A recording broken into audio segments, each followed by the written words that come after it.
So now, having worked outside of the country and having schooled there, what was now the experience in trying to merge these cultures, these very different cultures? You have been in Napa Valley, you've been in Switzerland, and now you're trying to establish your own establishment in Nairobi.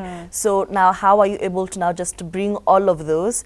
And you always have a vision when you're starting something. Yes. So now you're trying to trust everyone with your vision Right. to just apply it and make it make sense. So now, how did you execute that? So as you can imagine, that was not easy to execute, because your vision is your vision.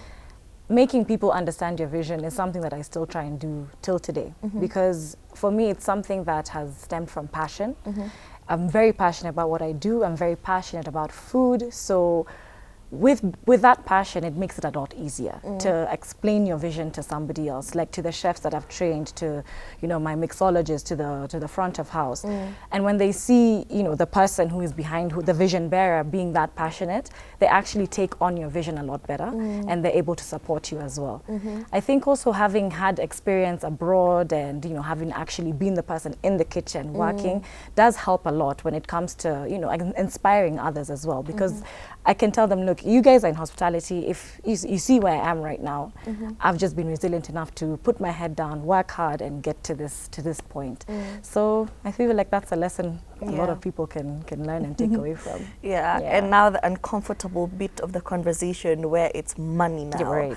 So how was now the experience of starting up a business and launching and doing marketing and just establishing yourself as a brand, first of all, and as a place everyone is familiar with, Nabo Bistro. So now, how was the financial journey, basically? So the financial journey was an interesting one, to say the least. So for me, I was blessed enough to at least have a very supportive family who were able to come and step in and help me financially where I needed that help. That didn't stop, however, the usual day-to-day operations and runnings of businesses, especially new businesses. So yes, was I conned a few times? Absolutely. Wow. Have I had run-ins with, not legal members of government? Absolutely. People saying they're kanjo and they're not.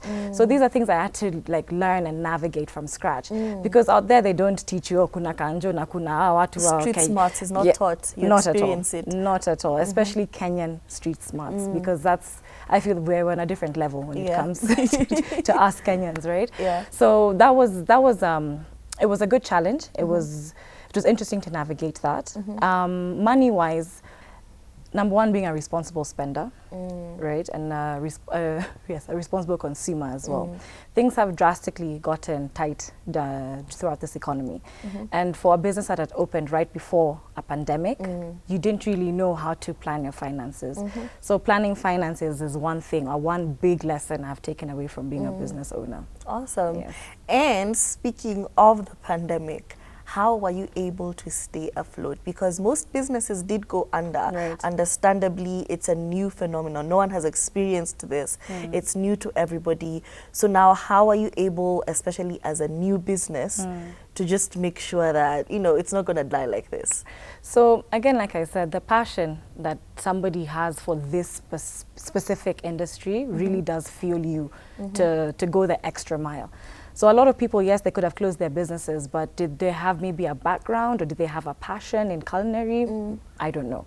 So for me, why it stayed afloat was because I had no option. This is my end all and my be all. This is what butters my bread. Yes. So it had to work. And having that passion, I mean, sometimes I'd send home my staff and I'd be the person who's cooking, the person who's being the cashier, the person who's going to make you your drink. And it helps having that knowledge as well. So I was able to at least play multiple roles in one during the pandemic.